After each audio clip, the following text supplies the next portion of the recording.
I bought the ranch for peace, 240 acres of rolling pasture, old cottonwood trees, and a creek that cut through the land like a silver vein.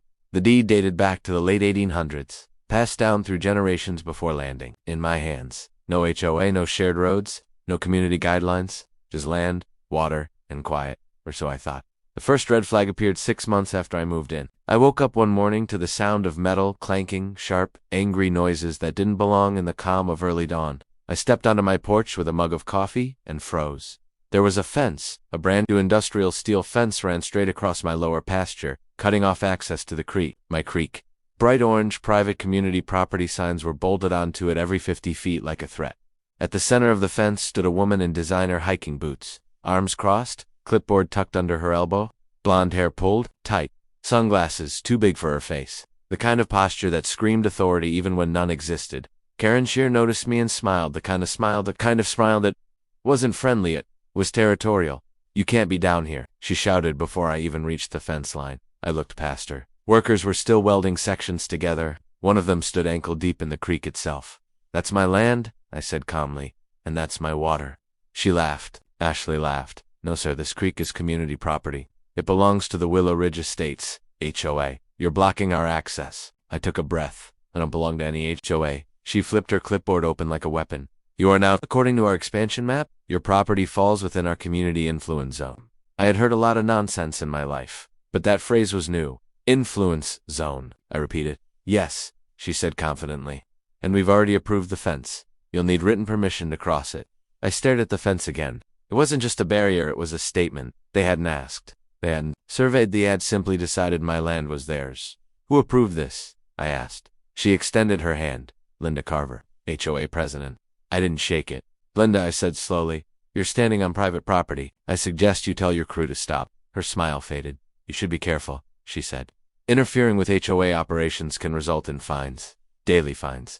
That's when I realized something important. She truly believed she was untouchable. Over the next week, things escalated fast. The fence was completed. A locked gate went up. A keypad. Cameras pointed toward my pasture like I was the intruder. Then the letters started. Arrive in. Notice of violation. Unauthorized land use. Failure to comply with community access standards. Each letter demanded I remove obstructions, preventing residents from enjoying the creek. The obstruction, apparently, was me. I drove down to the HOA office, a freshly built glass building at the edge of the subdivision. Inside, the walls were covered in aerial maps and smiling stock photos of families kayaking in my creek. Linda sat at the head of a long table like a judge. "You've been very uncooperative," she said. I slid a copy of my deed across the table. She barely glanced at it. "Our legal team has reviewed everything," she replied. "The creek predates your ownership. Waterways are communal by nature." "That's not how water rights work," I said. She leaned forward. "You don't need to understand it. You just need to comply." That's when I noticed something. On the wall behind her, an enlarged survey map, and a mistake. The boundary line was wrong. Not just a little wrong, very wrong. They hadn't just fenced the creek. They'd fenced land they had absolutely no claim to. I didn't say a word. I thanked, heard politely, and left. That night, I pulled out the original deed, the water rights filings, and the county plats. The creek wasn't just on my land. The spring that fed it was too. And according to state law, whoever owned the spring controlled the water flow. I smiled, because if Linda thought she had set a trap for me, she had no idea. She'd just walked straight into one herself. After my meeting with Linda, I spent the night poring over documents in the glow of a desk lamp. The quiet of the ranch now felt like a battlefield. Each rustle of leaves and trickle of the creek sounded like the ticking of a clock counting down to confrontation. The deed, water rights, and county records lay before me like weapons. My grandfather's careful handwriting from over a century, I traced the boundaries clearly. The creek, the spring, even the small islands in the water all belonged to the ranch. The HOA had assumed authority without any verification, relying on outdated maps and their own inflated sense of power. It was more than arrogance. It was a mistake that could be leveraged. I started by mapping every inch of the property they had fenced. Using the county survey, I measured distances, GPS coordinates, and angles. By the time I was done, I had irrefutable evidence that every square foot of the new fence encroached on my land. The irony was delicious. The HOA had thought they were securing community access, but in reality, they had fenced themselves into illegality. The next morning, I called a trusted land surveyor, someone who had worked with me on previous properties. His name was Jack Ruff. With a no-nonsense approach and an eye for detail, I explained the situation briefly, showed him the deed, and asked him to meet me on the property. Jack arrived mid-morning, He carried a theodolite and a clipboard full of notes. We walked the perimeter of the creek, over the bridges and small footpaths that Linda's HOA workers had constructed. "This fence isn't just on your land," Jack said, eyes narrowing as he adjusted the scope. "It's practically trespassing across the creek bed itself. Whoever installed it either didn't check the records or didn't care." I chuckled. "Maybe both." He shook his head. "And that gate, that keypad. You're effectively being locked out of your own property. If this escalates, it could be considered unlawful confinement." The words made me smirk. Karen and Linda clearly hadn't thought this far. Over the next few days, I dug deeper. I discovered that the HOA had sent out a notice about community creek maintenance months before my arrival, but it had never been filed officially with the county. That meant, in legal terms, the HOA had no standing to claim the creek or restrict access. They had acted on assumptions, on flimsy bylaws, and a map that wasn't even accurate. Meanwhile, Karen ramped up her harassment. She patrolled the fenced area daily, sometimes calling in a small squad of HOA security to monitor the creek. Cameras stared at me from trees. One morning, she even blocked my driveway, telling me she was inspecting community boundaries. It was petty, it was aggressive, and it was illegal. I had options. I could go to court and fight this quietly, dragging them into months of litigation, but I wanted more than that. I wanted a lesson. Karen needed to see what happens when she tries to claim someone else's property. Armed with only arrogance and a clipboard, so I devised a plan. First, I used the spring feeding the creek to my advantage. By law, control of the water source is control of the creek itself. I consulted the water rights statutes for the state. Every line, every clause was a shield. Within a week, I filed a water rights claim, officially notifying the HOA that I owned the spring, the creek flow, and had full authority over its use. Any interference could result in fines and legal action against them personally. Next, I documented every intrusion. Every time Karen or her minions set foot on my land, they were photographed. Every call, every letter, every attempt to intimidate me went into a file. I was building a case so airtight that even the HOA's legal team would flinch. Then came the subtle psychological play. I started leaving small reminders around the property. A sign here, a stake there, just enough to make it clear this was my land, and I knew it. One morning, I placed a bright yellow surveyor's ribbon along the creek's original boundary. "With private property, violators will be prosecuted," written clearly. Karen called almost immediately. "You can't do that," she shouted, over the phone. "I already did," I replied, calm, measured. "And the survey says I'm entirely within my rights." Her silence on the other end was satisfying. Meanwhile, I contacted a real estate attorney, someone who specialized in property rights and HOA disputes. Her advice was precise. Document everything, assert ownership publicly, and never engage in unnecessary confrontation. Let the law do the talking, but let them feel the pressure. That week, I also invited Jack back for a full survey session, this time recording GPS data and preparing visual maps. By the time we finished, I had a 50-page report clearly showing the HOA fence's encroachment, the creek boundaries, and the spring's legal ownership. I sent a certified letter to Linda, attaching the survey. I didn't demand they remove the fence yet. I didn't threaten, I simply stated the facts. The creek and spring are privately owned. Any unauthorized access constitutes trespass. We expect compliance within 10 business days. That was all. No yelling, no drama. Just cold, undeniable facts. And then I waited. Karen, of course, didn't take it well. She called every day, ranting to HOA members about how I was attacking the community. I ignored her. One afternoon, her husband showed up, a man in a security vest with a clipboard of his own. He wanted to verify boundaries. I walked to the gate, held up my survey map, and smiled. "You might want to leave," I said. "This property and the creek are under my ownership. You're trespassing." He stared at the map. His face went pale. He looked at the gate, the cameras, the survey markers, then back at me. ***. "Are you serious?" he asked. "Entirely," I said. By the end of the week, the HOA was in full-blown panic mode. Emails, calls, and internal memos flew like wildfire. Karen's confidence was shattered. She had set a trap, thinking she could bully me, fence me out, and claim the creek. But the more she tried to assert control, the tighter the legal trap around her own organization became. And I knew it, because now I'm armed with the deed, the survey, and state water law. I was no longer the one being fenced in. I was the one holding the key. By the second week after my letter, it was clear Karen's strategy had collapsed. She had thought the steel fence, the community property signs, and the gate would intimidate me. Instead, they had triggered the exact opposite reaction. Meticulous planning, legal leverage, and a storm of documented evidence. Karen, however, didn't realize this. She believed panic could be managed with a few more calls, emails, and visits. It started with her security team showing up in larger numbers. One afternoon, I counted 5 vehicles on my property, all claiming to be community inspectors. Cameras were filming me, my land, even the cows grazing near the creek. One younger woman stood at the gate, holding a clipboard, pretending to measure the distance from the fence to the WATERLINE. I waved. "Morning," I said, calm, polite. Every bit the friendly ranch owner, hiding the growing amusement I felt inside. The security team's leader, a tall man with a heavy vest and a badge-like sticker reading HOA security, approached. "Sir, we need to verify the property boundaries," he said. I held up the survey. "These are the boundaries," I said. "You are trespassing. Please leave." His face fell. He glanced at the map, then at the crew behind him. You were told wrong?" I interrupted. "Every inch of that fence is on private property. I own the spring feeding this creek. Any interference from here on could be considered obstruction of water rights and trespassing under state law." A subtle panic flashed across his face. That's when I knew the psychological part of the counterplay was working. Karen's security measures had become a liability. Over the next 2 days, the letters from the HOA grew increasingly desperate. They cited community bylaws and emergency access requirements, trying to frame my legal ownership as some sort of obstacle to public enjoyment. I responded with patience, attaching copies of state water law, my deed, and Jack's survey maps. Each response was precise, professional, and backed by evidence. I never threatened. I simply exposed the legal reality. Karen's actions were not only aggressive, they were unlawful. Then came the classic blunder. Karen decided to involve the county. A representative arrived with maps, forms, and questions, but hadn't seen my survey or deed. She tried to present her case, that the creek was community property and the fence obstructed access. The county official, a stern man with decades of experience, asked for documentation.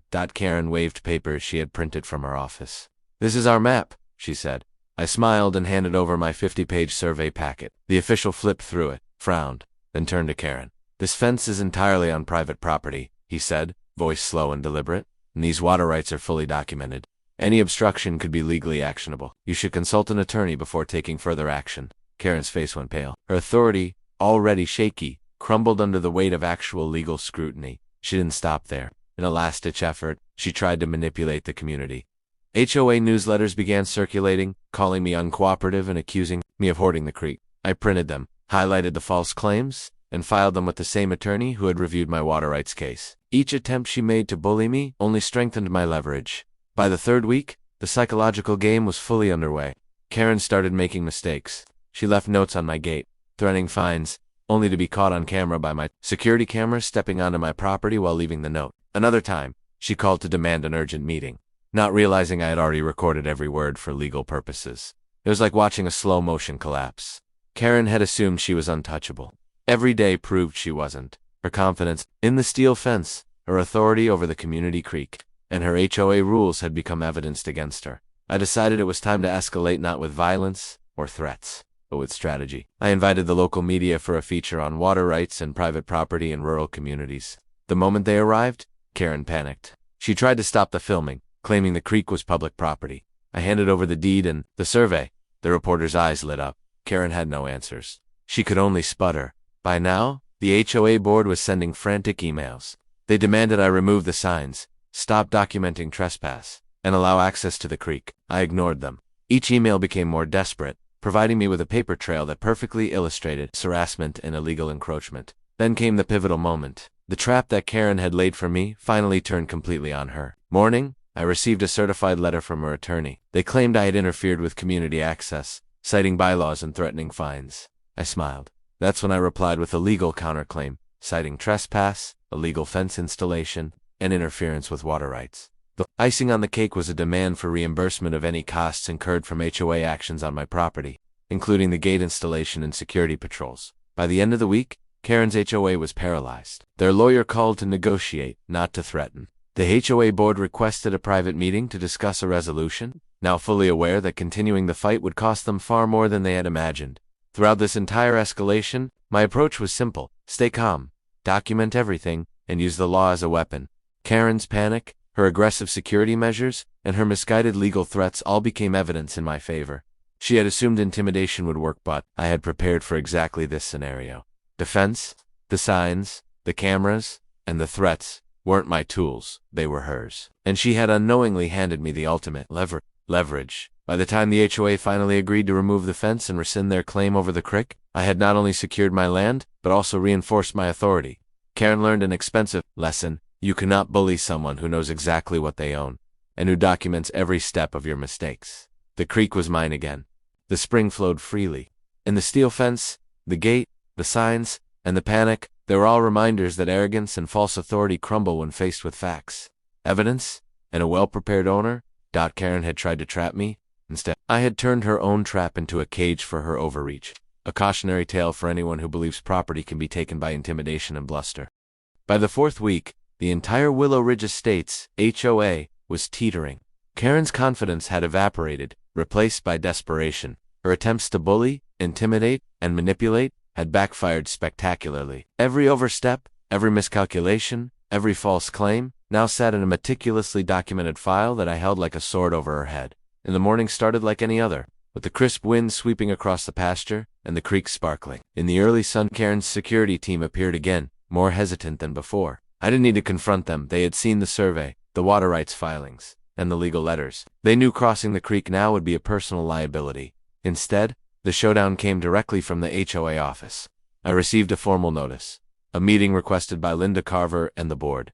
The tone was different. No threats, no claims of community property, just a request to meet and resolve outstanding matters amicably.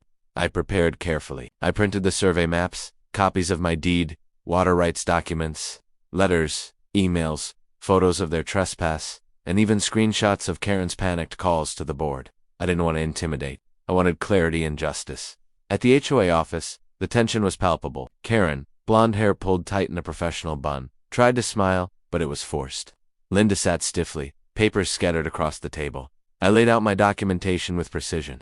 Each map, each deed, each water rights document, every email and trespass photo was presented in chronological order. The room went silent. Linda opened her mouth to argue but stopped when I pointed to the survey clearly showing the fence intruding nearly 20 feet into my property, including part of the creek. Karen shifted uncomfortably. This, I said calmly, is my property. This creek is under my ownership. Your actions, fencing, trespassing, intimidation, have been entirely unlawful. You have 2 options: remove all encroachments and cease interference, or face legal action. A beat of silence. Then, Linda muttered, "We will need to review." "No," I interrupted, voice steady. "This isn't a negotiation about opinions. The law is clear. The evidence is clear. You've acted against private property rights and water rights. Any further attempt will be documented and prosecuted."